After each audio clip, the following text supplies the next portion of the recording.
Hello friends, मैं कुमार आनंद आप लोगों का हमारी इस प्यारी सी यूट्यूब चैनल कॉन्सेप्ट वाला इंग्लिश में आप लोगों का स्वागत करता हूं। और यह जो हमारी क्लास चल रही है, जैसा कि आप लोग जान ही रहे हैं कि हमारी इज एम आर की क्लास चल रही है, जिसमें हम लोग ग्रामर और स्पोकन दोनों देखने का काम कर रहे हैं। तो आपको पता है कि पहली क्लास में मैंने इज एम आर से जुड़े हुए आपके 4 पॉइंट्स करवाए हुए हैं, और फिर नेक्स्ट क्लास में आपको मतलब पहले क्लास के बाद की जो दूसरी क्लास थी उसमें फिर मैंने आपको 4 पॉइंट्स करवाए थे इज एम आर का। और आज फिर मैं आपको वो 4 पॉइंट्स देने वाला हूं जिसमें आप इज एम आर का यूज कर सकते हैं। ओके, तो उसी पैटर्न को हम लोग आगे बढ़ाते हुए आज हमारा होने वाला है यूज नंबर 9। कितना होने वाला है? 9, सॉरी, ओके 9। तो यूज 9 में देखते हैं क्या हो सकता है। तो यूज नंबर 9 हमारा कहता है, ध्यान रखिएगा, इसमें हम लोग इस एम आर का यूज करते हैं टू शो, किसी चीज को दिखलाना। क्या दिखलाना? To show the fear of something, to show the fear of something और someone.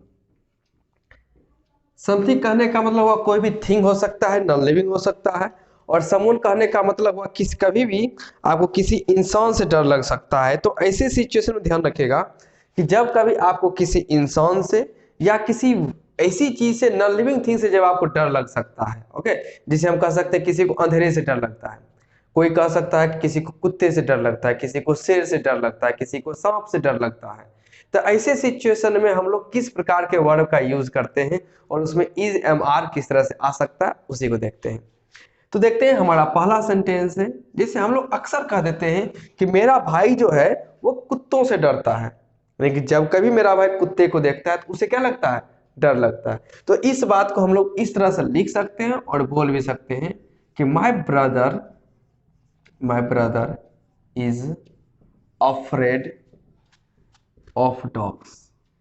My brother is afraid of dogs, यानी कि मेरा भाई जो है उसे डर किस चीज का लगता है? अफ्रेड का मतलब डर होता है, ध्यान रखिएगा।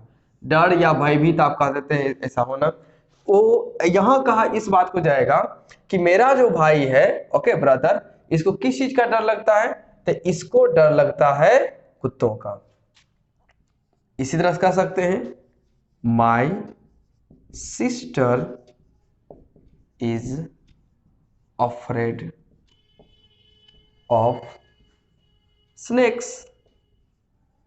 My sister is afraid of snakes. तो कहने का मतलब है मेरी सिस्टर को डर किस चीज का लगता है? तो डर उसको लगता है सांप का। ओके, इसी तरह से कभी अक्सर आप देखेंगे किसी को भी अक्सर अंधेरे से डर लगता है, तो हम कह सकते हैं I am afraid of the dark. I am afraid of the dark कहने का मतलब है मुझे किस चीज का डर है? मुझे अंधेरे का डर है। तो मेरे भाई को कुत्तों से डर है, मेरी सिस्टर को स्नेक से डर है, और मेरा जो मैं खुद जो हूं, मेरा डर किस चीज का है? अंधेरे से जुड़ा हुआ। तो किसी का भी डर, आपको डर किस चीज का है? किसी थिंग का है या किसी व्यक्ति का है या किसी भी जानवर का है? तो उस चीज को दिखलाने के लिए हम लोग किसका यूज कर लेते हैं? इज एम आर का यूज कर लेते हैं। इसको लिखिए, फिर मैं आगे चलता हूं। चलिए यूज नंबर 10 में आ जाते हैं। यूज 10। अब इसमें हम लोग क्या करते हैं? इसमें हम लोग सीखेंगे कि किस प्रकार से हम लोग इज एम आर का यूज लोकेशन या किसी की पोजीशन बतलाने का काम करते हैं। जैसे कि देख सकते हैं, तो कहने का मतलब है टू शो द लोकेशन, यानी कि हम लोग यहाँ पर लोकेशन दिखलाने का काम करेंगे। तो चलिए देख लेते हैं। जैसे कि यदि मैं कह सकता हूं I am in front of the camera. I am in front of the camera. तो मैं कह रहा हूं कि मेरा जो लोकेशन है वो लोकेशन कहाँ है? तो मेरा लोकेशन मेरे कैमरे के सामने में है। और इस चीज को बतलाने के लिए मैंने किसका यूज किया है? एम का यूज किया है। उसी प्रकार से कह सकते हैं कि सी इज बिहाइंड द शॉप। तो मैं एक लड़की एक लड़की जो है उसको दिखलाने की कोशिश कर रहा हूं कि वह शॉप के साथ उसका लोकेशन क्या है, तो पता चला वो शॉप के पीछे है। तो इसमें भी मैंने किस वर्ब का यूज किया है, इज का यूज किया है। फिर इसे कह सकते हैं योर कीज। अक्सर जब कभी हम घर से निकलते रहते हैं तो अक्सर मेरा दोस्त यदि चाबी भूल जाता है तो मैं अक्सर उसे कह देता हूँ कि तुम्हारी चाबी टेबल पर रखी हुई है, या तुम्हारी चाबी जो है टेबल के नीचे है, या कहीं भी लोकेशन यदि मुझे बतलाना हो तो ऐसे सिचुएशन के लिए भी हम लोग इज एम आर का यूज कर ही लेते हैं।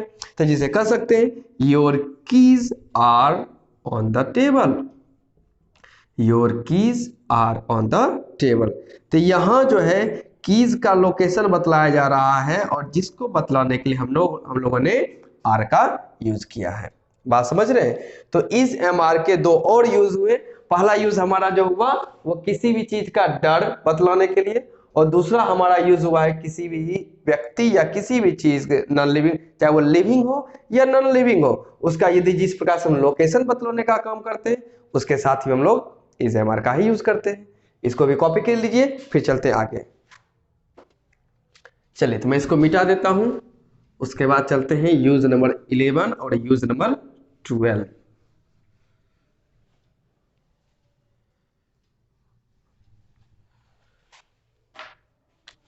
चलिए यूज नंबर 11 की यदि बात करें तो इसमें हमने जानना है टू प्रेजेंट वेदर। वेदर का मतलब होता है मौसम। तो इसमें हम लोग क्या करने वाले हैं, वेदर को रिप्रेजेंट करने की कोशिश कर रहे हैं कि जैसे आज का मौसम कैसा है, कल का मौसम कैसा था, इस प्रकार की बातें हम लोग यूज करने वाले हैं। जैसे कि यदि मैं आज की बात करूं, ओके, तो आज का जो मौसम था इट इज, आज का मौसम है it is Sunny today, it is Sunny today. Sunny का मतलब क्या हुआ, सन से बना हुआ है सनी, ये एडजेक्टिव बना हुआ है, सन नाउन है, उसी से यहां तैयार किया गया सनी। तो कहने का मतलब आज का जो वेदर था ये सनी था, यानी कि सूर्य तो आसमान में दिखाई दे रहा था, सूर्य आसमान में दिखाई दे रहा था। तो यहां वेदर बतलाने के लिए भी किसका यूज हो गया, इसका यूज हो गया। ओके, लेकिन इसी में एक बात मैं और ऐड कर देता हूं, it is Sunny today but it is not warm, but it is not warm. तो कहने का मतलब हुआ आज का दिन कैसा है, सनी है, लेकिन गर्मी नहीं है, यानी कि वार्म नहीं है। तो यह दोनों जगह वेदर को बतलाने के लिए किसका यूज किया गया है, इज का यूज किया गया। सॉरी, यहाँ इट को सर्कल कर दिया गया, इज का यूज किया गया है। ओके, इसी प्रकार से यदि मैं और बताने की कोशिश कर सकता हूं, it is a rainy day, it is a rainy day. तो कहने का मतलब है आज का दिन कैसा है, आज का दिन रैनी है, यानी कि बरसात हो रही है। तो ये तो हमने इज का यूज किया है वेदर को रिप्रेजेंट करने के लिए। ओके, तो ये थे हमारे यूज नंबर 11। ओके, अब चलते हैं यूज नंबर 12 में, यूज नंबर 12। अब इसमें हम लोग क्या बताने की कोशिश करते हैं, सो देखिएगा, इसमें हम लोग क्या करते हैं, किसी भी चीज के डिस्टेंस को बतलाने की करते हैं कोशिश, टू प्रेजेंट डिस्टेंस। कि हम लोग किसी भी चीज का, जैसे कि मैं अपने घर का डिस्टेंस अपने मार्केट से बता सकता हूं, मैं अपने घर का डिस्टेंस अपने ऑफिस से बता सकता हूं, या ऑफिस का डिस्टेंस मैं मार्केट से बता सकता हूं। तो ऐसी चीजों के लिए भी हम लोग इज एम आर का यूज कर सकते हैं। जैसे मैं कह सकता हूं my house is far away from market, my house is far away from market. तो यहां इज का यूज किया गया किस चीज के लिए, तो यहां बताया जा रहा है कि मेरा जो घर है फार अवे, बहुत दूर है। किससे दूर है, मार्केट से। किससे दूर है, मार्केट से बहुत दूर है। तो यहां डिस्टेंस बताया जा रहा है, और डिस्टेंस बताने के लिए हम लोगों ने किसका यूज किया है, इज का यूज किया है। आ जाते फिर आगे। इसी प्रकार से मैं यह कह दूं कि my office is 3 kilometre away from the main market, from the main market.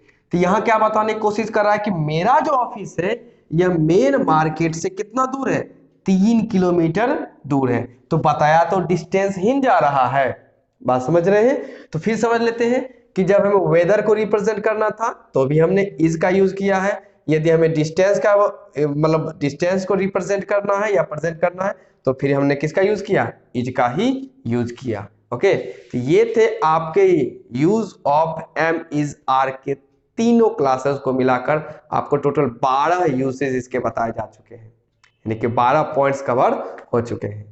Okay, अब मिलते हैं अगली क्लास में कुछ और इंटरेस्टिंग चीज को लेकर जिसको हम लोग इज एम आर के साथ आगे बढ़ेंगे। ओके, तब तक के लिए इस सबको पॉइंट्स को अच्छे से ध्यान रखिएगा, आने वाले क्लासेस में ये सब के सब आपके बेसिक वहां काम आने वाले हैं। ओके, तब तक के लिए चलता हूं, take care and love you so much, bye.